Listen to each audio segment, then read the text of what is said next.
Pastor Chris ओयाखिलोम द्वारा जो वचन हमको सीखने के लिए आज मिला है, Isaiah 45 chapter 8 verse NASB version में से। Isaiah 45 chapter 8 verse NASB version में से। यशायाह की भविष्यवाणी 45 अध्याय 8 वचन। यशायाह की भविष्यवाणी 45 अध्याय 8 वचन। आज इस वचन के आधार से विषय है वाटर कैरिंग क्लाउड, बादल पानी से भरा हुआ। वाटर कैरिंग क्लाउड, पानी से भरा हुआ बादल। पास्टर क्रिस ओयाखिलोम सिखाते हैं हमको वचन के आधार से ये विषय। हम वचन पढ़ेंगे Isaiah 45 chapter 8 verse.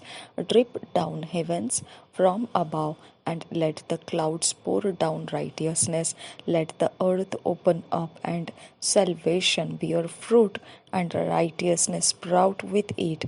I, the Lord, have created it. और एक बार पढ़ेंगे आइज़ाया 45 चैप्टर 8 वर्स।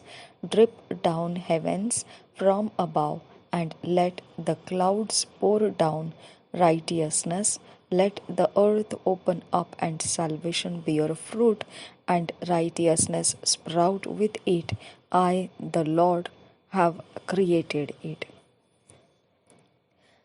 हम सीखेंगे, पास्टर क्रिस ओयाखिलोम सिखाते हैं हमको। वो कहते हैं कि जो वचन के आधार से हम हिंदी में भी पढ़ेंगे इसे।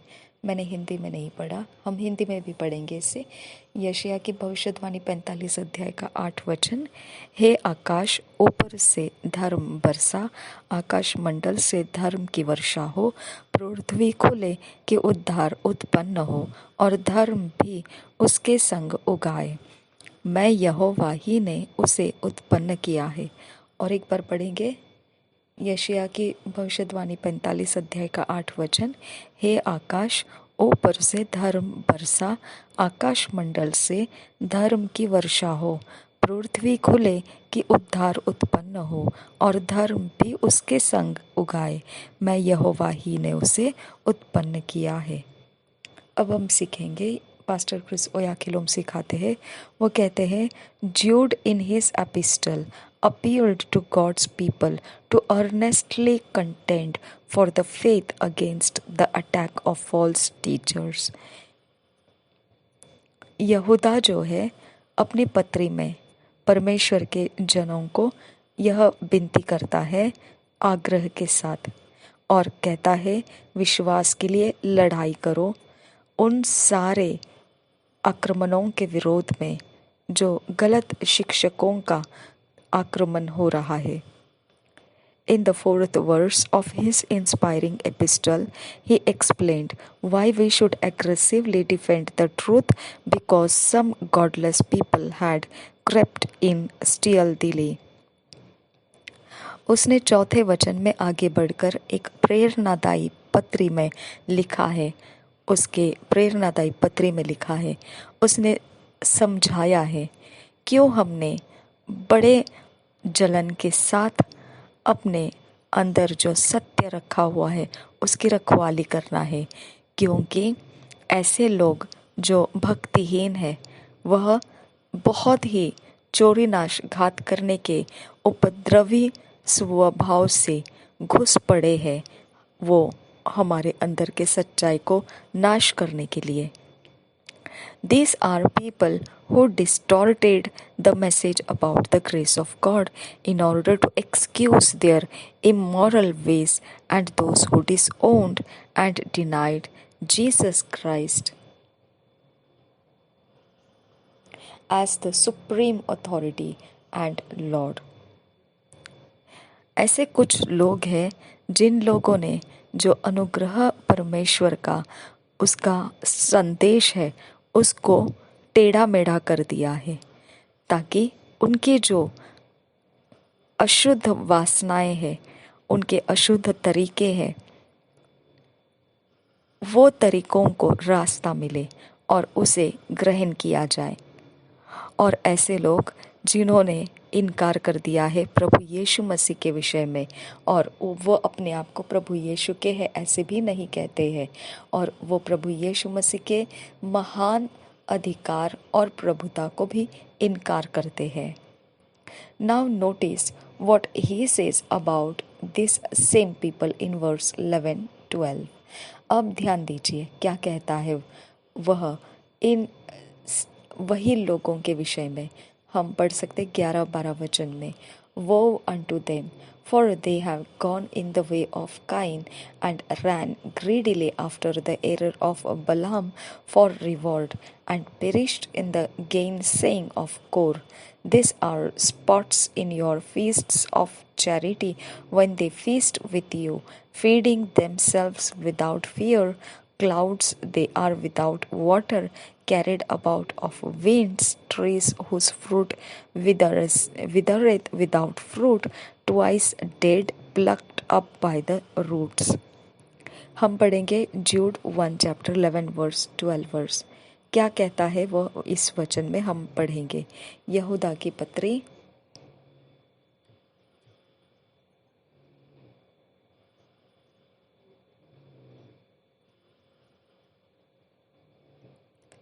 उसके 11 और 12 वचन में देखेंगे। पहले अध्याय के 11-12 वचन। उन पर हाय कि वे कैन की सी चाल चले और मजदूरी के लिए बिलाम की नाई भ्रष्ट हो गए हैं और कोरह की नाई विरोध करके नाश हुए हैं। यह तुम्हारी प्रेम सभाओं में तुम्हारे साथ खाते पीते समुद्र में छिपी हुई चट्टान सरीखे हैं और बेधड़क अपना ही पेट भरने वाले रखवाले हैं। वे निर्जल बादल है जिन्हें हवा उड़ा ले जाती है, पतझड़ के निष्फल पेड़ है जो 2 बार मर चुके हैं और जड़ से उखड़ गए हैं। और एक बार पढ़ेंगे यहूदा की पत्री 1 अध्याय का 11-12 वचन। उन पर हाय कि वे कैन की सी चाल चले और मजदूरी के लिए बिलाम की नाई भ्रष्ट हो गए हैं और कोरह की नाई विशेष करके नाश हुए हैं। यह तुम्हारी प्रेम सभाओं में तुम्हारे साथ खाते पीते समुद्र में छिपी हुई चट्टान सरीखे हैं और बेधड़क अपना ही पेट भरने वाले रखवाले हैं। वे निर्मल बादल है जिन्हें हवा उड़ा ले जाती है, पतझड़ के निष्फल पेड़ है जो 2 बार मर चुके हैं और जड़ से उखड़ गए हैं। He calls them clouds without water, carried about by the winds, trees without fruit, twice dead, pulled up by the roots. उनके विषय में वो कहता है, यह ऐसे बादल है जिनमें पानी नहीं है, हर एक प्रकार के हवाओं से वो उड़ा लिए जाते हैं। ऐसे फल के बिना वृक्ष जैसा है और 2 बार मर चुके हैं और पूरे जड़ के साथ उखाड़ दिए गए हैं। ऐसा उनके विषय में वह कहता है। But what does the Lord call अस? परंतु प्रभु फिर हमारे बारे में क्या कहता है। First look at Isaiah 61 chapter 3 verse. It says, to appoint unto them that mourn in Zion, to give unto them beauty for ashes, the oil of joy for mourning, the garment of praise for the spirit of heaviness, that they might be called trees of righteousness, the planting of the Lord, that he might be glorified. इसके लिए हम पढ़ना चाहिए कि हम देखेंगे यशायाह के 61 अध्याय के 3 वचन में क्या कहता है। हम पढ़ेंगे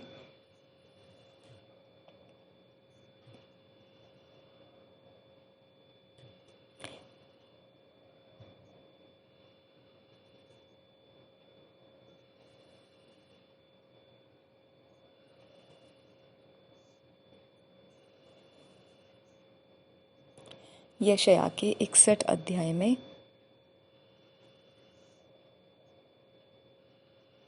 3 वचन। और सियोन के विलाप करने वालों के सिर पर की राख दूर करके सुंदर पगड़ी बांध दूं, कि उनका विलाप दूर करके हर्ष का तेल लगाऊं और उनके उदासी हटाकर यश का ओढ़ना ओढ़ाऊं, जिससे वे धर्म के बांज वृक्ष और यहोवा के लगाए हुए कहलाए और जिससे उसकी महिमा प्रकट हो। और एक बार पढ़ेंगे यशायाह 61 3 वचन। और सियोन के विलाप करने वालों के सिर पर की राख दूर करके सुंदर पगड़ी बांध दूं, कि उनका विलाप दूर करके हर्ष का तेल लगाऊं और उनकी उदासी हटाकर यश का ओढ़ना ओढ़ाऊं, जिससे वे धर्म के बांज वृक्ष और यहोवा के लगा। यशायाह 61 अध्याय का 3 वचन कहता है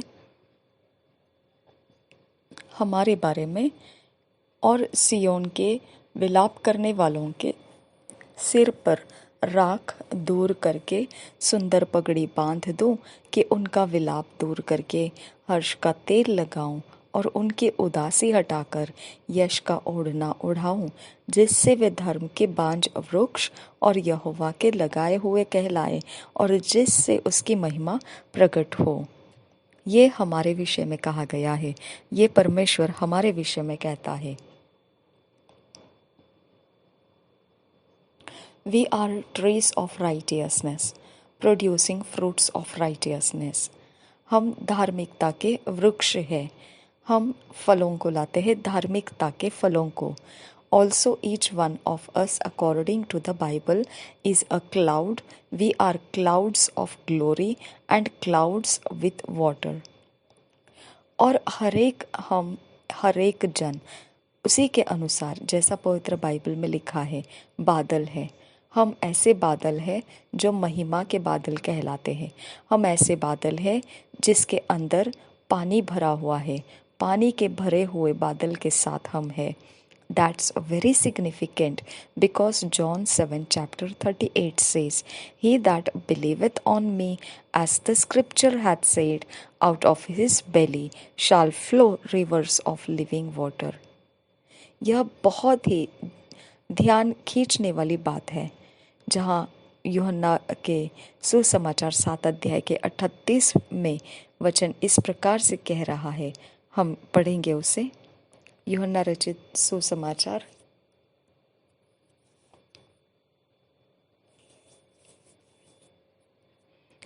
4 अध्याय का 38 वचन, 7 अध्याय का 38 वचन।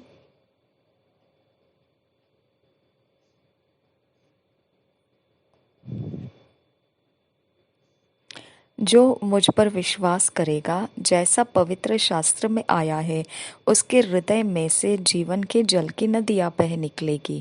और एक बार पढ़ेंगे यूहन्ना रचित सुसमाचार 7 अध्याय का 38 वचन। जो मुझ पर विश्वास करेगा, जैसा पवित्र शास्त्र में आया है, उसके हृदय में से जीवन के जल की नदियाँ बह निकलेगी।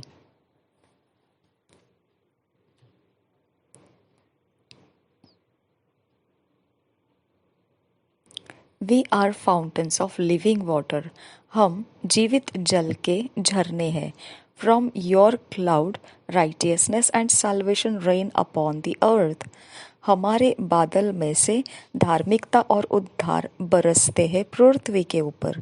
As a water carrying cloud, you pour forth righteousness and salvation in the earth, just as our theme verse says.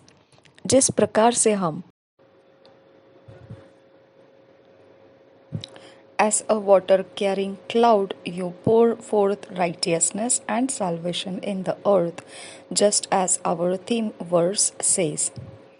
जिस प्रकार से बादल पानी से भरा हुआ वह उंडेल देता है धार्मिकता को और उद्धार को इस पृथ्वी के ऊपर, बिल्कुल जैसा हमने शुरुआती वचन में पढ़ा वैसा ही। पवित्र आत्मा हमें सहायता करो, इन वचन के आधार से जो हमने आज सीखा, हमारे अंदर से धार्मिकता बहता है, हमारे अंदर से उद्धार बहता है। ये सच्चाई हम भूलने मत दीजिए। हमारी मदद करो पवित्र आत्मा की, हम मनन करके इन वचन के आधार से पिता हमारे जीवन को सुरक्षित रख सकें। सच्चाई के अंदर, सच्चाई हमारे अंदर से ख़त्म होने मत दीजिए। हमारा विश्वास तेरे वचन की सच्चाई के ऊपर ठहरा हुआ है, वह और बलवंत और बढ़ता जाए। नासरी यीशु मसीह के नाम में हम फिट एंड फिक्स होते जाएं, ईश्वरीय रचनाएं डिवाइन ऑर्डरलीनेस में पवित्र आत्मा हमें लेकर आने के लिए हम आपसे विनती करते, सुन और कबूल कर पिता। आमीन, आमीन, आमीन।